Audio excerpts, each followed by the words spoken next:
What if I told you that our world is full of misunderstood mysteries and enigmas that are incredibly difficult to explain with modern science?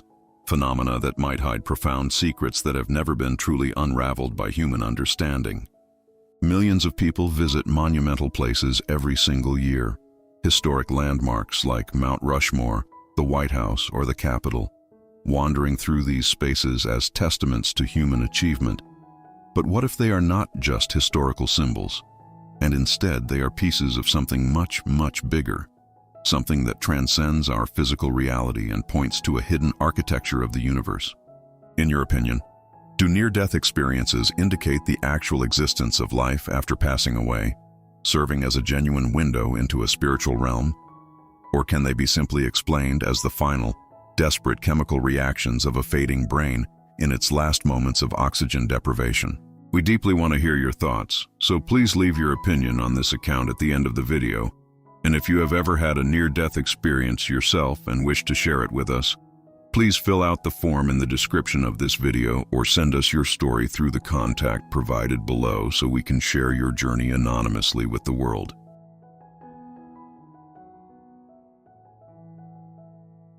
I was gone. There was no heartbeat. There was no brain activity. For several long minutes, I was clinically absent from this world, but what I experienced during that time did not feel like passing away at all. It felt more real than this physical world, more tangible than anything I have ever touched or seen in my entire life. Doctors and medical professionals would later confirm that I had passed away, that my body was a flat line with no pulse and no response whatsoever, a tiny, lifeless form. But during those agonizing minutes for my family, I was somewhere else entirely, and what I saw in that other place still haunts me, still shapes every single breathing moment of my life today. Everything went black at first, but it was not at all like the comforting darkness of sleep that we welcome at the end of a tiring day. It was a profound, enveloping silence, a complete and absolute stillness that I had never known. Then, suddenly, I became completely aware, vividly conscious, but I was not inside my body anymore. I felt like I was being pulled slowly, gently, into something vast and incomprehensible. At first, it was peaceful, almost too peaceful, a stark contrast to the chaotic world I had just left behind. And then, I saw it. It was not what people usually describe in their stories. There were no angels with feathered wings, no pearly gates of a traditional heaven, just a profound, overwhelming presence. It was watching me, and it knew absolutely everything about me, every thought, every pain, every joy. I did not hear any spoken words, but I clearly understood a message that resonated through the very core of my being. It told me that it was not my time yet. But before I left that magnificent place, it showed me something I can never ever forget. Then suddenly, I felt the agonizing pain return, the crushing weight of physical existence. I heard voices, saw blinding lights, felt the sheer chaos of the emergency. I woke up, slammed back into my fragile body, but I was not the same person anymore. Because what I saw in those minutes, I have started seeing it again, even now in my daily life. And to understand how I got here, I have to take you back to the very beginning, to a time when I was barely 3 years old. I was born in a beautiful but incredibly turbulent country in South America, a place surrounded by the majestic Andes Mountains, a nation that was constantly plagued by internal conflict and extreme unrest. Growing up in this environment meant that we had to face the daily uncertainties of an internal war, a constant struggle between various armed factions, cartels, and the government. At that time, my homeland was considered one of the most dangerous places in the entire world, and the atmosphere of terror was something that permeated every aspect of our daily existence. My family, like so many others, had to navigate this complex and dangerous landscape just to survive. The economic hardships of living in such a volatile society meant that both of my parents had to work incredibly long hours just to provide us with the basic necessities of life. They were dedicated, hard-working people who loved us dearly, but their demanding schedules meant that they had to leave my sisters and me at home under the care of a maid. This maid, overwhelmed perhaps by her own life or simply disinterested in her duties, rarely paid any real attention to us when my parents were not around. She would busy herself with her own chores and interests, leaving us children to our own devices. Even as very young children, we were acutely aware of what was going on around us, and we knew perfectly well that she was not watching us. My oldest sister, who was close to 4 years old at the time, and I, who was just approaching my 3rd birthday, were left to find our own entertainment in the sprawling spaces of our family home. One fateful afternoon, feeling the boundless curiosity and mischievous energy that defines childhood, my sister and I decided that we wanted to play in the patio. In this particular patio, there was a massive concrete tank, a structure that held around 900 gallons of water. We had been strictly and repeatedly warned never to play near this tank. The purpose of this enormous reservoir was to collect and store water, because our city frequently suffered from severe political and infrastructural problems that severely disrupted the municipal water systems. It was a crucial resource for our household, used for everything from basic hygiene to hand-washing clothes. But to a child, a forbidden object is often the most irresistible temptation. We saw the tank, we found a vibrant, bouncy ball, and we realized that no one was watching us. The maid was completely absorbed in her own world indoors. So we thought, why not play in the tank? After all, when you are a child, the concept of real danger is completely abstract and foreign. You only see the potential for fun. We grabbed the ball and managed, with the surprising agility of determined toddlers, to climb the rough cement walls of the reservoir. My sister found a relatively safe spot, sitting on a flat surface near the edge. I, however, ventured to the other side, balancing precariously on a very thin, narrow ledge. I bended my little legs and leaned forward over the deep, dark water. I was in an incredibly dangerous position, but in my innocent mind, I was just having the time of my life. The game was simple. My sister would throw the ball to me, and I would try to catch it. But during one of her throws, she did not apply enough force. The ball fell short of my outstretched hands and landed softly in the water, bobbing and floating just out of my immediate reach. I saw the ball drifting there, and I did not perceive any problem. I figured I could simply lean a little further, stretch my arm, and retrieve it. I leaned forward, my tiny fingers brushing the wet surface of the ball. But as I touched it, the ball rolled away across the surface of the water. In that split second, shifting my weight to follow the ball, I completely lost my balance. The world tilted violently, and I tumbled headfirst into the deep, dark water of the massive concrete tank. The very first sensation that hit me was the absolute, shocking, freezing temperature of the water. Living high up in the Andes Mountains, the ambient temperature was already cool, but the water stored in that concrete monolith was frigid, likely hovering just above freezing. The moment I became submerged, the sheer cold took my breath away instantly.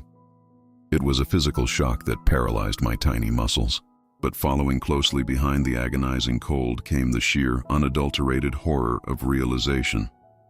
I could not breathe. I was choking, swallowing icy water as I instinctively gasped for air. I had never been in a swimming pool in my entire short life. We did not even have a bathtub in our home. I had never experienced being completely submerged underwater. I had no concept of how to hold my breath or how to swim. I simply did not know that if you fall into deep water and cannot get out, you will drown. As I thrashed wildly, desperately trying to find the surface, the panic consumed me entirely. I was drowning, and the terror was so immense that it drowned out everything else. I could hear my own heart pounding furiously inside my chest. It was a deafening, frantic rhythm, echoing like a massive, terrifying drum inside my head. The sound of my own desperate struggle for life was the loudest thing I had ever experienced. And then, right at the absolute peak of my panic, right when the terror was completely unbearable, the magic happened. The miracle unfolded. While I was frantically struggling to claw my way out of this dark, watery grave, suddenly, in the mere blink of an eye, everything changed. I transitioned instantly from a state of complete, overwhelming terror to a state of absolute, unshakable peace. I did not understand what had just happened. I did not know why I suddenly felt no urgent need to escape from the tank anymore. I no longer felt the agonizing, burning desire to breathe. I did not need to go anywhere or do anything. The frantic drumming of my heart faded into an incredible serenity, a quietness, a deep and profound calmness that I had never felt before. Growing up in a busy household with sisters, cousins, dogs, and birds, surrounded by the vibrant, noisy culture of Latin America, there was always sound. There was always music, shouting, laughing, and chaos. But the moment I entered this new state of peace, I was met with absolute silence. It was a silence so profound, so thick and pure, that I have forever since called it the silence behind the silence. It was not just the absence of noise, it was a living, breathing quietude that completely enveloped me. How could I ever forget a silence that would stay with me for the rest of my life? A silence I would later spend years trying to desperately find again by hiding in dark closets or under heavy blankets. It took me many long, arduous years to finally understand that the silence I experienced in that tank was not an external condition, but a deeply internal experience, a fundamental state of existence. The inside of the water tank was made entirely of rough gray cement, making it a very dark and foreboding space. But as I settled into this extraordinary state of peace and serenity, I began to perceive a light. This light seemed to emanate from somewhere below me. It was a dim, gentle glow, yet it possessed a strange, penetrating quality that was able to fully illuminate the entire watery environment around me. The water was no longer dark and terrifying. It was glowing softly. I found myself resting in this absolute peace, this quiet serenity, surrounded by this gentle light. And then, I started to notice tiny bubbles floating upwards through the illuminated water. What was truly magical was that each individual bubble seemed to be completely surrounded by its own miniature halo of light. With the innocent, carefree spirit of a child, I completely forgot about the fact that I had just been drowning. My attention was entirely captivated by this beautiful sight. "Oh, look, bubbles," I thought to myself, feeling a sense of pure delight. I began to playfully chase these glowing bubbles as they drifted upward. It was while I was turning and twisting to follow one of these illuminated spheres that I rotated my perspective entirely. And that is when I saw it. I saw my own body. I saw the tiny, frail form of a 3-year-old girl suspended lifelessly in the freezing water. And the most astonishing thing about this moment was my complete lack of fear. There was no panic, no shock, not even a significant sense of surprise. Instead, there was a profound, crystal-clear realization. I looked at that little floating form and thought, "Oh, that is my body." It was accompanied by an incredibly familiar sense that this situation was entirely normal, that this separation of self from the physical vessel was the most natural thing in the universe. It did not impress me or scare me to see my body from the outside. However, there was one specific detail that did leave a lasting, indelible impression on my consciousness, an image that has never faded. It was seeing the eyes of the body wide open. We often hear the saying that the eyes are the mirror of the soul. In that profound moment, I understood exactly what that meant, because the eyes of that little body were completely empty. There was absolutely nothing behind them. It was a powerful, striking realization. I looked at the body and thought, "Wow, that is just a shell. There is nothing in there. The essence, the life, the me, is completely gone from that vessel." That deep impression of the body's utter emptiness never went away. To fully understand the magnitude of what happened next, you must understand the contrast of my early life. Up until that fateful day, I had been an incredibly sick child. I had spent almost the entirety of the first 3 years of my life feeling chronically unwell, suffering from various ailments that kept me in a state of constant physical discomfort. I did not know anything else. I literally did not know what it felt like to be healthy, to be well, to be free of pain and fatigue, until this exact moment in the water. This experience out of my body offered me, for the very first time, the staggering contrast of absolute perfect well-being. So as I floated there, looking down at that sickly, fragile shell of a body suspended in the cold water, I made a very clear, very conscious decision. I decided that I was not going back there. I looked at the empty vessel and firmly stated to myself, I am not returning to that body. It was a definitive choice. I turned my awareness away from the physical form and simply left the body behind in the water. The moment I turned around, The watery environment of the concrete tank completely vanished. In its place, I began to see flowers. But these were not ordinary flowers. They were blooming spontaneously out of absolute nowhere, materializing from the very fabric of this new reality. They were vibrant, ethereal, and impossibly beautiful. These radiant flowers seemed to gently pick me up, lifting my consciousness and beginning to carry me away. I felt an overwhelming sense of bliss. It was a feeling of pure, unadulterated goodness. There was absolutely nothing to worry about, nowhere I urgently needed to be, nothing complex to think about or analyze. I was simply resting in an infinite sea of goodness, being gently carried by these magical blooming flowers.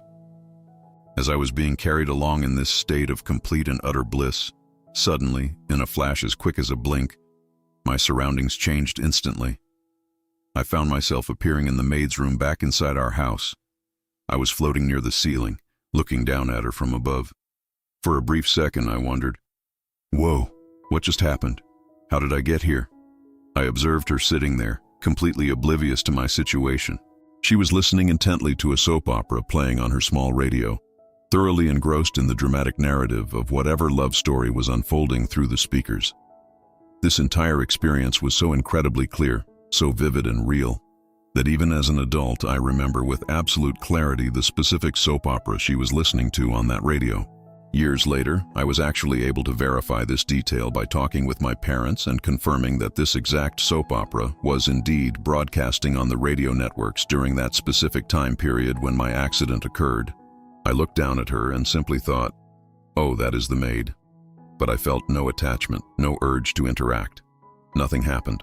And then, in another instantaneous flash, I was transported again. This time, I appeared floating directly above my mother. She had left the house early that morning to go to work, and she was currently walking down a busy street toward the bus stop. The exact moment I materialized above her and recognized her, thinking, "Oh, that is Mom," something incredible happened. My mother stopped dead in her tracks. She did not even hesitate for a fraction of a second. A profound maternal intuition struck her with physical force. She knew, with absolute certainty, that something terrible was happening at home, specifically to one of her babies, to one of her children. She immediately turned around and started to run desperately back toward our house. I floated there, looking down at her frantic sprint, and I mildly wondered, why is she running so fast? But my curiosity was fleeting. My attention was easily diverted, because at the end of the road my mother was running down, I spotted a dog. As a child, I absolutely adored animals. The moment my consciousness focused on the dog, I was instantly transported to be right next to the dog. The transition was seamless and immediate. Again, I thought, "Whoa, what just happened?" Of course, in my pure, childlike joy, I completely forgot all about my mother and her frantic running. Now, I was entirely focused on being with this dog. Moments later, I saw a beautiful park in the distance.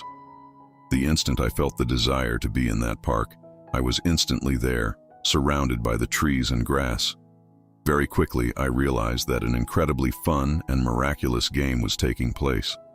I realized that I could be absolutely anywhere I wanted to be, at any given time, simply by desiring it. It was as if the rigid laws of time and space, as we know and experience them in the physical world, had completely vanished. The limitations of distance and duration simply did not exist in this state. While I was joyfully experimenting with this newfound freedom, playing this cosmic game of instantaneous travel, another flash occurred. It was just like every other transition in this experience, instantaneous and profound. In the blink of an eye, the earthly scenes of the street, the dog, and the park dissolved entirely. I suddenly entered into a completely different realm, a dimension that was composed entirely of pure, intense, shining white light. This light was not like the light of the sun or a light bulb. It was a living, breathing radiance, a light that felt thick and substantial, yet infinitely expansive. And let me tell you, as I entered this magnificent realm of light, it was the very first time in my almost 3 years of existence that I truly felt like I was home. I am home. The feeling was overwhelming. It was the absolute sensation of being perfectly at home, a feeling of being completely and unconditionally embraced. It felt warm, safe, and deeply comforting. It was the feeling of being held in the most loving arms imaginable. It was just unimaginably good. Up until this crucial point in my journey, even though I had clearly seen my lifeless body floating in the freezing water, I had never once stopped to ask myself who or what I actually was. I did not have any deep realization of my own identity separate from the physical form. I had just been a point of awareness, having fun playing and observing. But as I immersed myself deeper into this realm of pure, intense light, a profound realization washed over me. It hit me with the force of absolute truth. I am not that body. I am not that specific persona. I am not the sickly child. I am not the daughter. I am not any of the labels I had known. I am not that. And it was in this breathtaking moment that I fully realized myself as a being of light. I still retained a distinct sense of self, a core awareness of my own existence, but this self was vastly different from the ego. This was a self that was intimately and inextricably interconnected with absolutely everything else in existence. As I lingered in this radiant space, I began to feel a beautiful, gentle sense of dissolving, of melting seamlessly into the whole of creation. Eventually, even this expanded sense of self began to vanish, giving way to something much larger. I think the only way I can possibly bring some clarity to this unimaginable state, the only way I can attempt to describe the indescribable, is by using an analogy. Imagine, if you will, a massive, colossal stadium, so large it stretches beyond the horizon. And right in the very center of this huge stadium, there is a tiny, insignificant little box. For my entire brief life, all I ever thought I was that tiny box. I believed my entire existence was confined within those small, rigid walls. But suddenly, in this realm of light, that box burst wide open. And when it opens, you realize that the box itself is nothing, because the limited, confined entity you thought you were does not actually exist. But simultaneously, as the box disappears, you realize that you are the wholeness. You are the entire totality of the stadium and everything beyond it. It is an incredibly expansive, boundless state of being. It is the ultimate realization. I am not this specific color. I am not this physical form. I am not this worldly meaning. I am not these fleeting thoughts. But rather, I am all of it. I am interconnected with absolutely every single thing that exists. It felt as though I had been completely embraced by the eternal, infinite force of the universe, the incredible power that I understand today as God, as the Divine Mother and the Heavenly Father. And within that perfect embrace, imagine how a tired, frightened child completely loses itself in the safe, loving arms of its mother and father. You forget all about your individual fears, your pains, your very self. It is a complete, total, and absolute embrace of unconditional, absolute love. If there are any human words I can truly use to describe this state, if any language can even come close, it would be an experience of absolute, pure consciousness and pure, unadulterated presence. While I was existing in this magnificent, timeless state of perfect being, back in the physical world, my mother finally arrived home. And this is another incredible, miraculous aspect of the story. When she burst through the doors of our house, she knew exactly where to go. We lived in a very large house with many rooms and areas. If she had wasted precious minutes searching through all the different bedrooms, the kitchen, or looking for the maid, my physical body would have undoubtedly passed the point of no return. It simply could not have held on any longer. But my mother was guided by a profound, unmistakable intuition. She bypassed the rest of the house and ran straight to the back patio. My sister was still sitting there, frozen in fear. Because we had been strictly forbidden to play near the water tank, my sister had been too terrified of getting in trouble to go inside and alert the maid.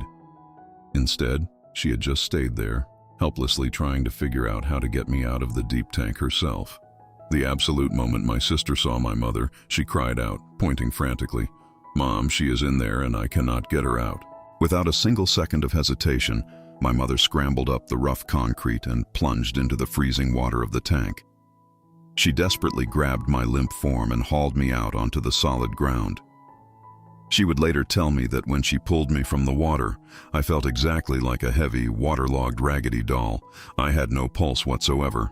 I was not breathing.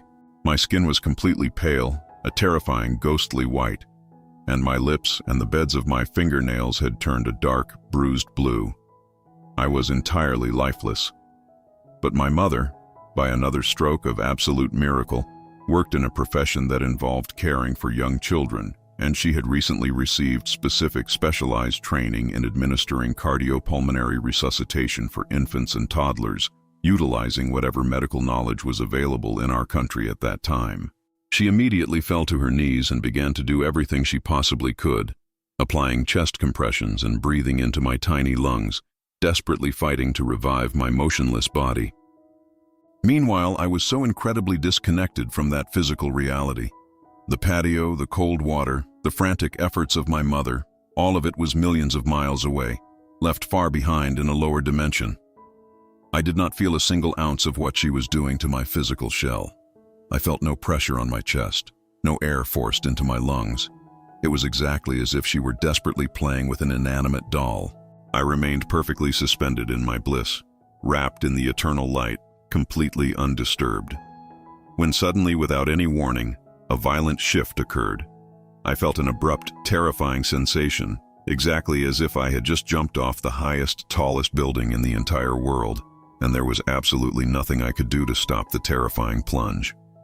It was a violent, uncontrollable freefall. I felt an immense, overwhelming sense of a vacuum, an incredibly powerful suction pulling me downward at a staggering speed. It was like I was being violently vacuumed back into the dense, heavy reality of the physical plane. And I resisted. Oh, I resisted with every ounce of spiritual will I possessed. I screamed a silent, spiritual no, as I felt myself being dragged away from the eternal peace. I fought against the pull with all my might, desperate to remain in the loving embrace of the light. But the pull was inexorable. I knew with absolute, crushing certainty that I was fully back inside my physical body the exact moment the agonizing sensations returned. The shocking, biting coldness of the wet clothes, the sudden, overwhelming wave of physical illness, the heavy, suffocating feeling of the extreme unwellness of my fragile human vessel, all slammed into my consciousness at once.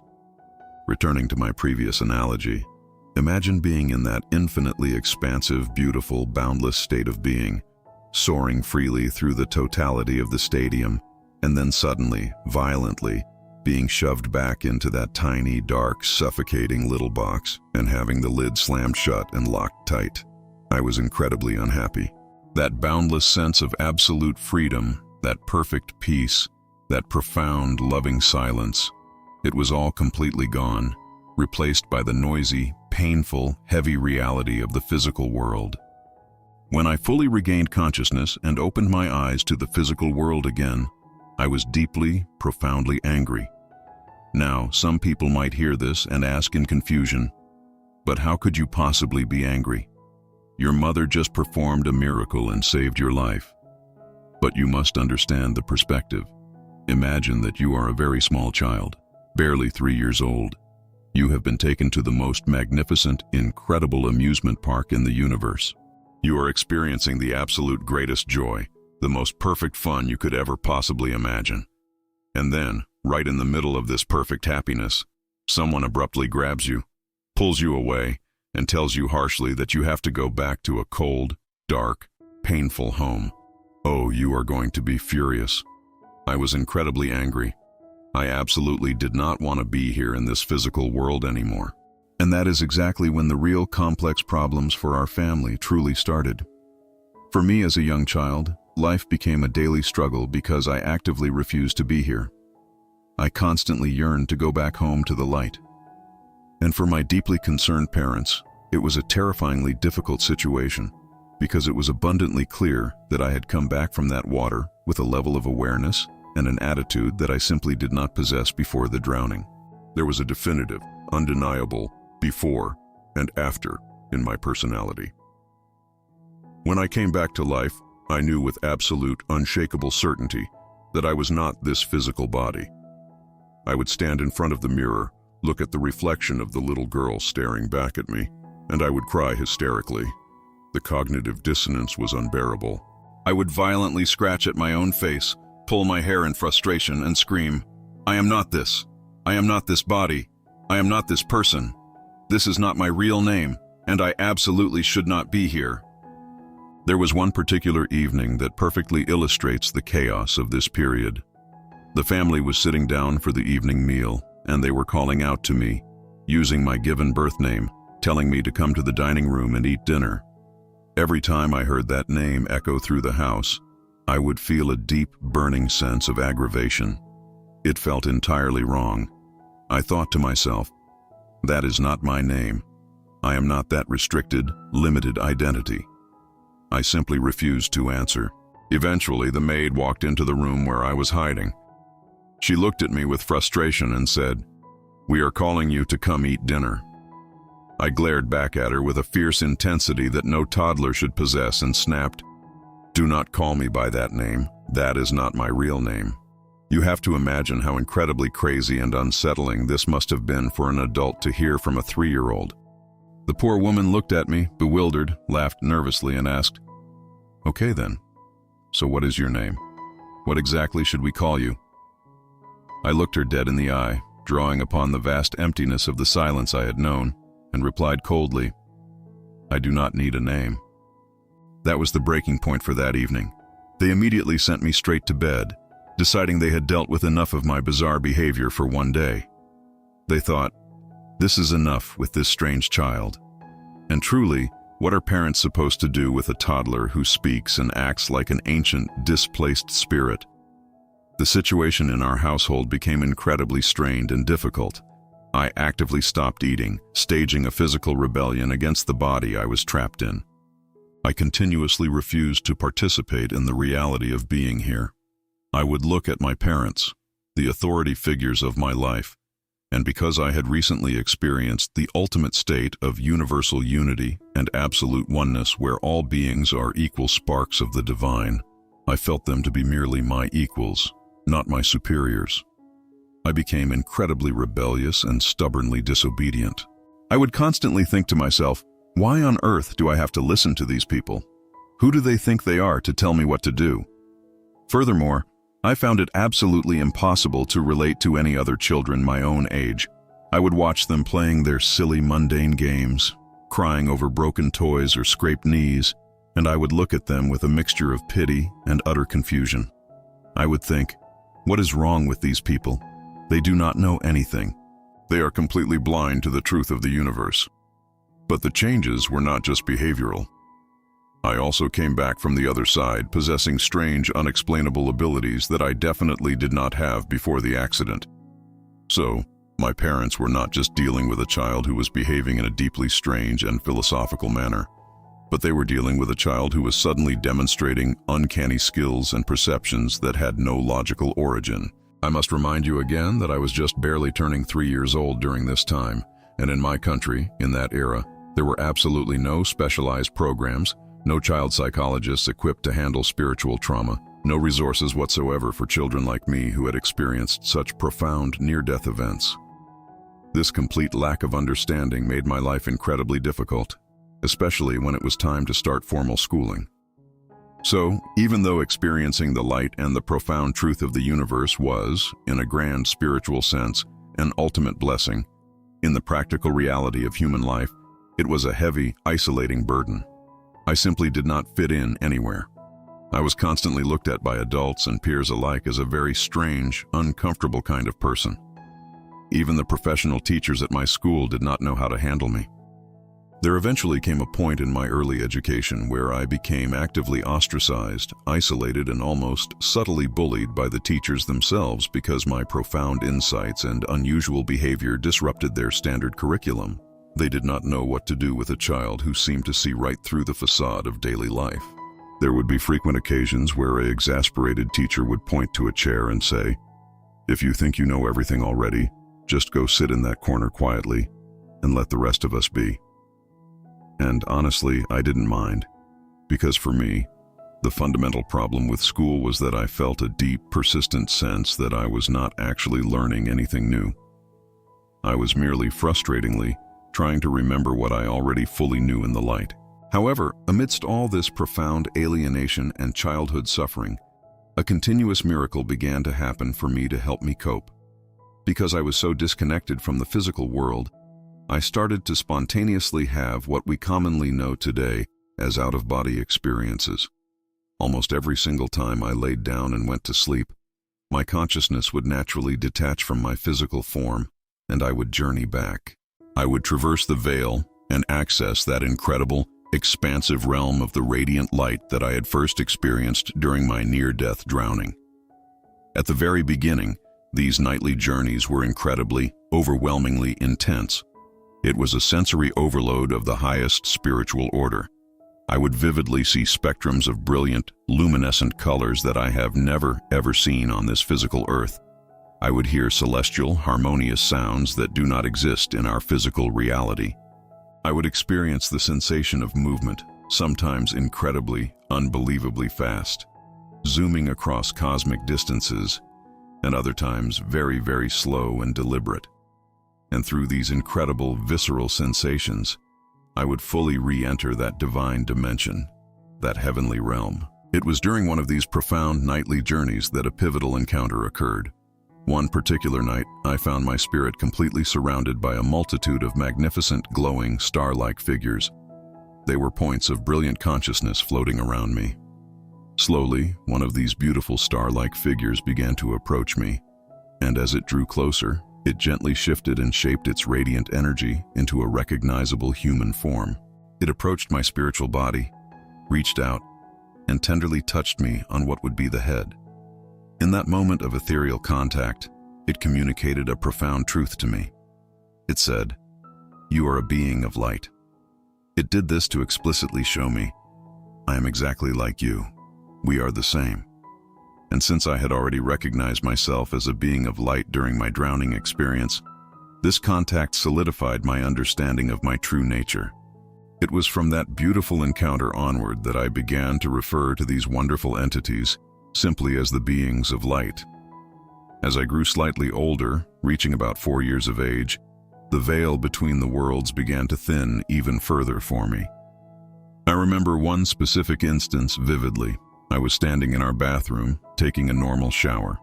Suddenly, without any warning, a brilliant, intense, shiny blue light completely filled and illuminated the entire bathroom space. It was right then that a profound realization hit me. The beings of light were no longer just visiting me in my dreams or my out-of-body states. Now they were actually crossing over. They were here, in the physical realm, with me.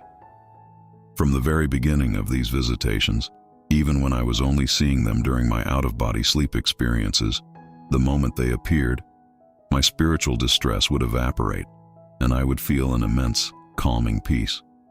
But when they started to actively appear here in the waking physical world, when I became able to clearly see their radiant forms standing in the rooms of my house or walking beside me, their presence changed my life entirely.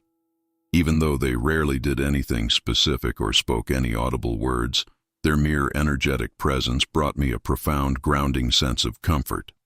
I would look at them glowing softly in the corner of a room and think, oh, okay, now I can actually play with my sisters. Now I can tolerate being here in this physical body. I am not alone. I am okay.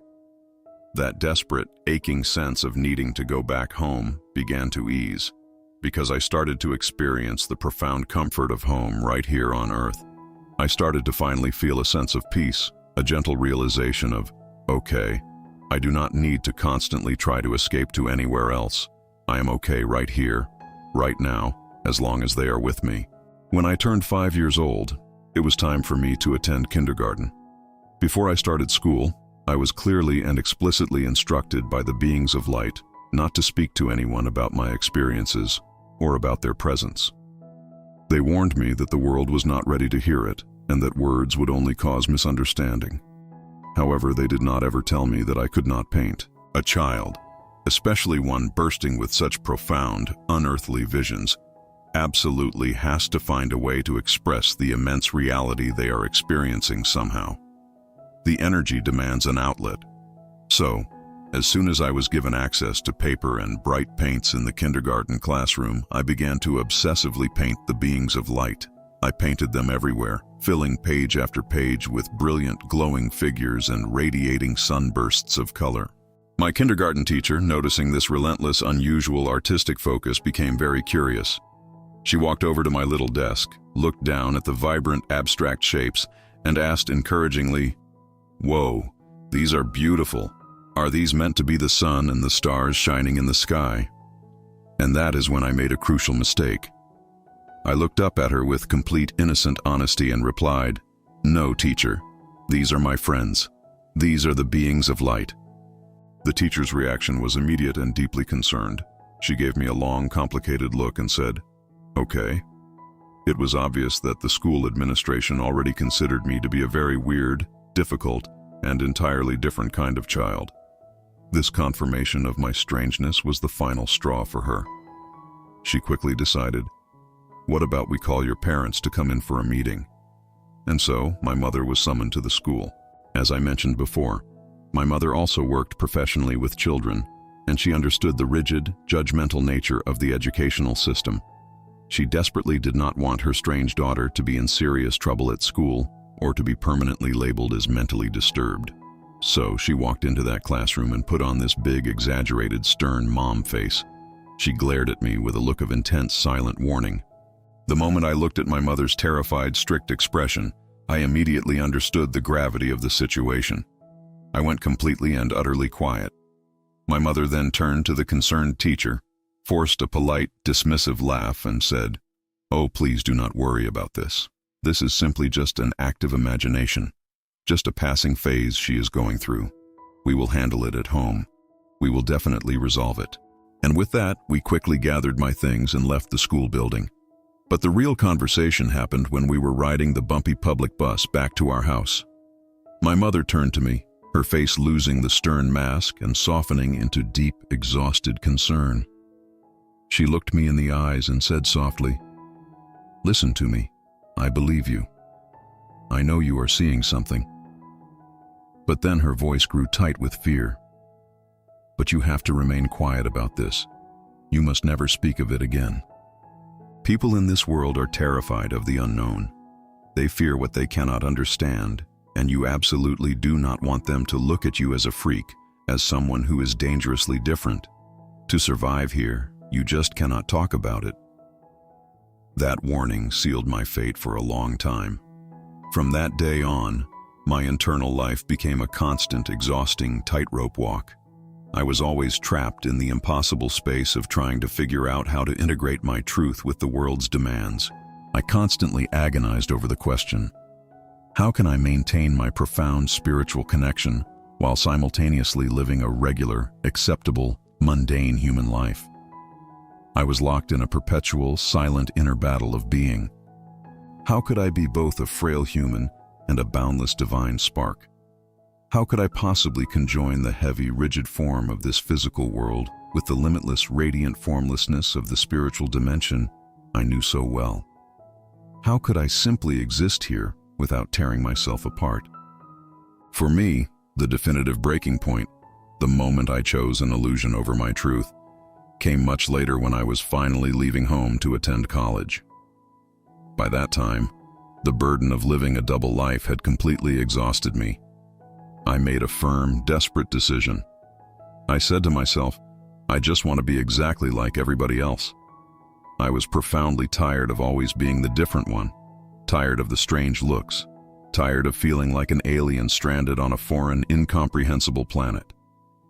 And so, in a moment of deep sorrow and desperation, I reached out with my mind and said to the beings of light, pretty much pleading with them, "Can I just go now? Can I please just be left alone to be normal?" And respecting my free will perfectly, they did. They stepped back. The visions stopped. The blue lights faded. The profound peace evaporated. People who hear my story often react with shock at this point. They ask, "How could you possibly do that? How could you turn your back on such divine guidance and absolute love?"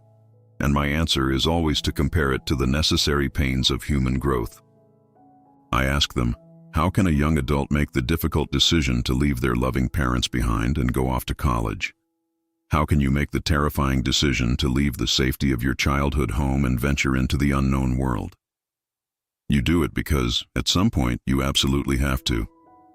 It is the only possible way in which you are ever going to truly grow, to evolve through your own mistakes, and to fully realize who you are as an independent being. It is simply the necessary, painful path of human evolution. But I also always remind people, just like earthly parents, the divine is just one single, sincere call away. It is not that you ever truly abandon your spiritual parents or completely sever that eternal connection forever. No, that bond is indestructible. I just desperately needed the space to figure out who I was in this dense reality, and I needed to learn how I could possibly live a life where I felt like I truly belonged in society, a life where I was considered normal. And the only way I knew how to do that at the time was to completely disconnect from the beings of light. Shutting them out was exactly like walking into a brightly lit, beautiful room and deliberately reaching out to turn off the light switch, plunging myself into spiritual darkness. For the next 20 long, arduous years, I lived in that self-imposed darkness. Many difficult challenges happened in my life during those 2 decades. I experienced profound suffering, and it wasn't just the standard everyday challenges that happen to absolutely everybody as a part of life, but deep, agonizing, soul-crushing periods of suffering. But looking back now with the clarity of hindsight, I firmly believe that is exactly what my soul needed to experience to break me open. I needed that profound pain to force me to become more understanding, more deeply empathic, and truly compassionate towards the pain of others. Because there was definitely a point in my youth when I was fully connected to the light but lacking human experience, where I could honestly say I was becoming spiritually arrogant. I would walk around observing other people struggling with their mundane problems, their griefs and their fears, and I would coldly feel, what is wrong with these ignorant people? I completely lacked the capacity to understand their human frailty. I could not relate to their earthly suffering at all until I was forced to trudge through the mud and go through all that painful, humanizing process myself. When it came time for me to choose a career path in this mundane world, I desperately needed a very strong, logical anchor to keep my busy mind occupied and away from the spiritual void I had created. I needed a discipline that sought ultimate truths, so I chose to become a marine scientist. My soul still unconsciously craved the deep answers. I wanted to understand the absolute profoundness of everything in the natural world. I wanted to use science to discover exactly where everything came from and to logically explain why everything in the universe happened the way it did. I threw myself completely into this rigorous analytical path. I worked relentlessly for major, highly respected organizations. I started my career working back in my home country of Colombia for the Ministry of Environment, tackling massive ecological issues. My dedication and intellect eventually led me to immigrate, and I secured a prestigious position working with a leading space and aeronautics administration in the United States. My highly specialized work there was intensely focused on studying the intricate, devastating patterns of global climate change. Following that incredible achievement, I transitioned to working as a civilian scientist for the military Navy. By every single earthly metric of success, my career as a scientist was extraordinarily successful. I was respected, published, and secure. But despite all the accolades and the intellectual stimulation, I always, constantly harbored a deep, aching, underlying feeling of desperately wanting to go home. And I knew exactly what I was suffering from. I was in the suffocating grip of a massive, unending existential depression. It was a constant, heavy, oppressive sense of despair that clouded my every waking moment. If you had asked me back then, I could not have easily told you it was because of this specific trauma or that specific failure. I couldn't rationally explain it. I just possessed this agonizing cellular knowledge that I was trapped in the wrong place and I needed to go back to my true spiritual home. That unhealed longing kept me perpetually trapped in a dark state of feeling fundamentally depressed and chronically soul-crushingly homesick for a place not on this earth. This internal agony reached its absolute breaking point right at the very peak of my professional career, exactly when I was ostensibly doing the greatest I had ever done in the outer material world. That was when the true dark night of the soul descended upon me with terrifying force. My young child was barely 3 years old, the exact same age I was when I drowned. My husband was frequently traveling away for work, leaving me alone in a big, empty house with my thoughts. The crushing, agonizing feeling of being spiritually disconnected, the overwhelming, unbearable weight of that eternal homesickness became so intense, so physically and mentally painful, that in a moment of utter despair, I seriously contemplated ending my own existence. I wanted to force my way back to the light. The moment that dark, final thought fully crystallized in my mind, it violently shook my entire world. It was a massive wake-up call. I recoiled in horror from my own mind and thought, what am I doing? No, of course I cannot do that. I have a child who needs me. And in that moment of absolute rock-bottom desperation, when I had exhausted every ounce of my human strength, true desperate prayer finally came back to me. I fell to my knees, weeping uncontrollably, and I cried out to the universe, God, source, light, please, I beg you, help me see. Because I have become completely and utterly blinded by this world. Please help me to finally see the truth again. Help me to understand why I am in this pain. Please give me clarity. Exhausted by the emotional breakdown, I eventually collapsed and fell into a deep, heavy sleep. When I finally woke up the next morning, the dense fog of despair had slightly parted, and I had one single, incredibly clear, ringing thought echoing in my head. The instruction was beautifully simple. Ask for help. It was a direct command from the silence. Just ask for help. I immediately went to my office that morning, sat down at my computer, and frantically searched online for a professional psychologist located in my local area. By what I can only describe as absolute divine intervention, I found this specific man. He turned out to be an incredibly gifted psychologist, but more importantly, he was a deeply spiritual, incredibly connected human being. During one of our intense sessions, as I was pouring out my intellectualized misery, he stopped me and asked me to do a specific exercise. He looked at me calmly and said, "What about you sit down and write out a comprehensive list of all your major sufferings, every single painful thing you have endured?" As a rigorously trained rational scientist, my immediate internal reaction was to scoff. Oh gosh, I thought, write a list of my sufferings. What possible logical use is that going to be? But he smiled gently and insisted, "It is a cathartic process.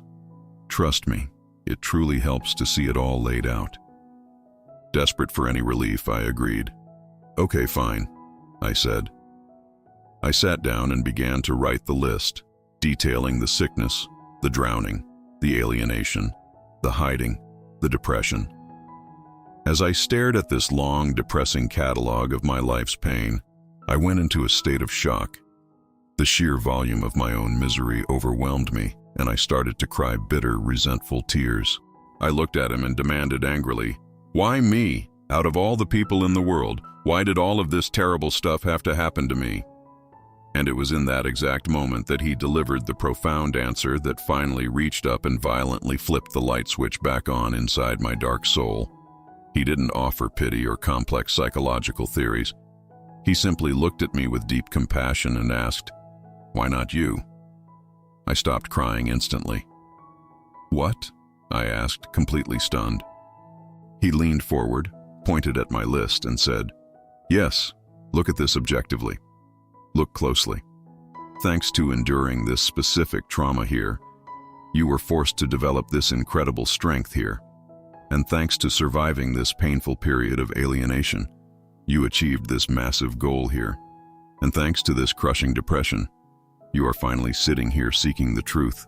He meticulously went through my list, and he masterfully started to untangle and connect all the painful, messy knots of my life's timeline. He showed me the hidden architecture of my own suffering. Hearing him articulate this profound truth made me feel incredibly, deeply connected to him, and because of that trust, I could finally, truly hear what he was saying. The walls of my ego crumbled. In that miraculous therapy room, I finally started to find the deep, underlying purpose behind absolutely everything I had endured. I started to have the clear, staggering realization of, wow, none of this was random cruelty. All of this, every single tear and every single triumph, happened for a very specific, necessary reason.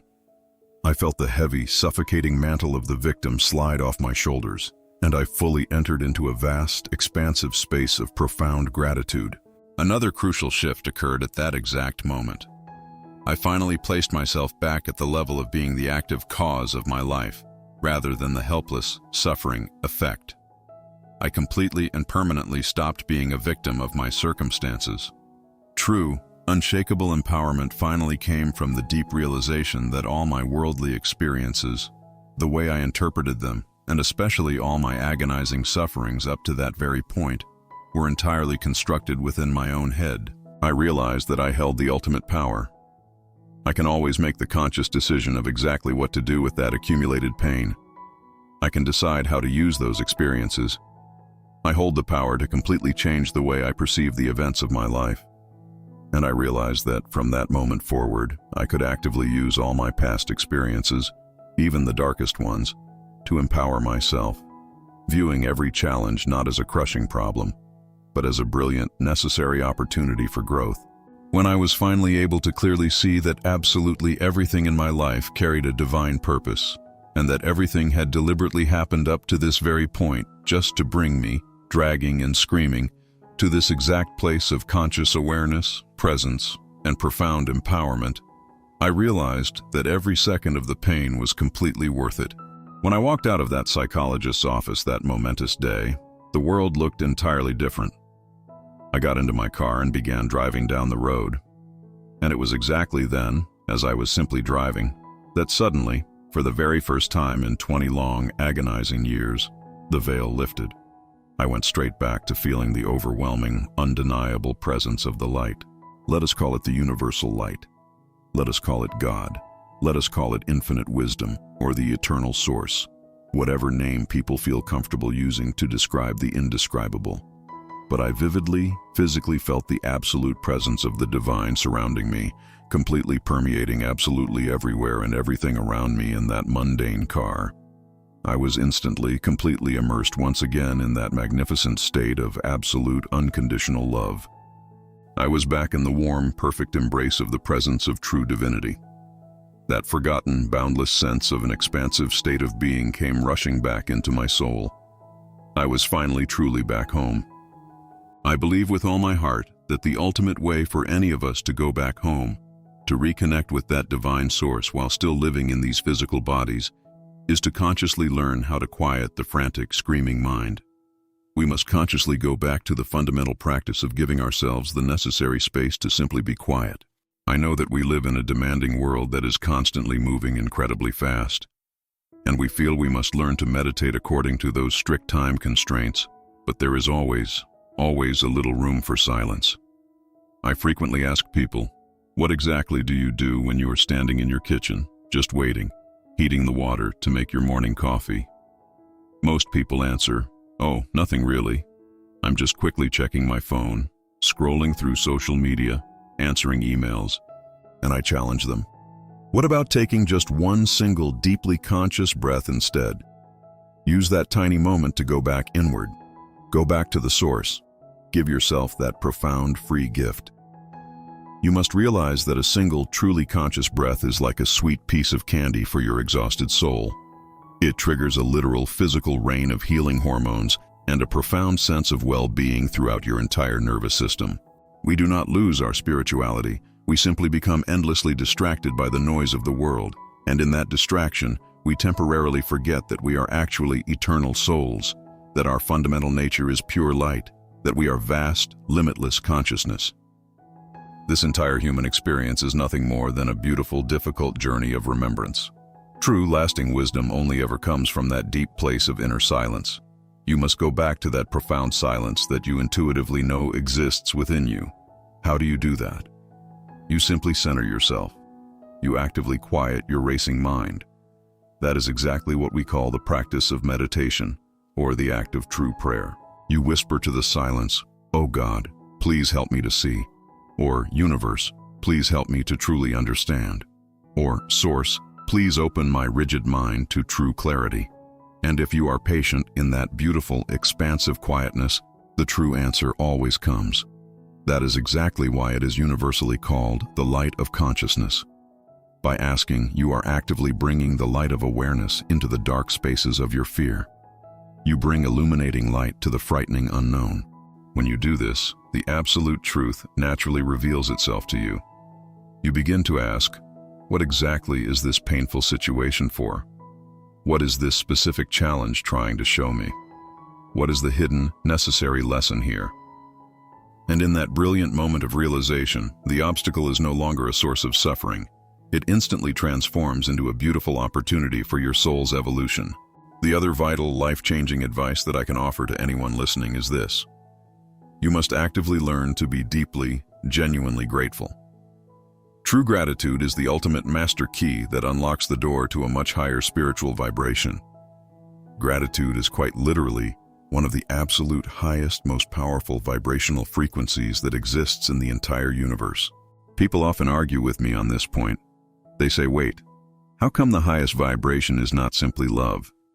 And I always tell them, take a moment and really think about it. What are the specific things in your life that you truly feel the most grateful for? They are the exact same things that make you feel the greatest sense of joy and warmth. And what are the things that make you feel the greatest sense of joy? They are the things, the people, the experiences that you deeply, truly love.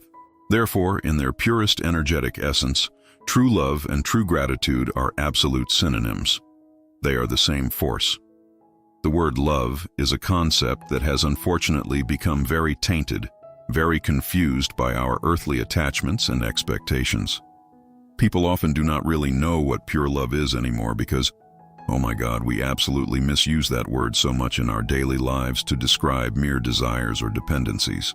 But you will always, instinctively, know exactly what true appreciation feels like in your core.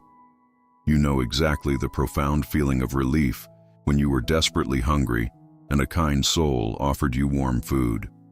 You know the exact feeling when you were feeling completely, agonizingly alone and isolated, and someone reached out and gave you a sincere, comforting hug.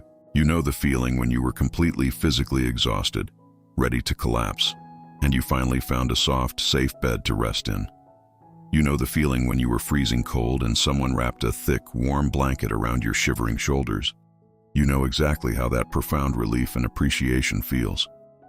Go back to that specific feeling. Actively remember those exact moments of grace.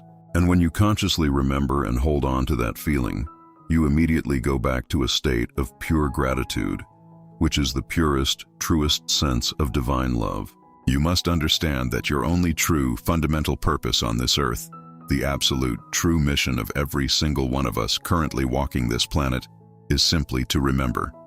You are here to remember that you are the divine light, to remember that you are the eternal, observing light of consciousness, to remember that you are a boundless spirit, that you are an immortal soul temporarily wearing a physical suit. And you must realize that that specific spirit, that unique soul that you are, possesses inherent, indestructible divine qualities and values.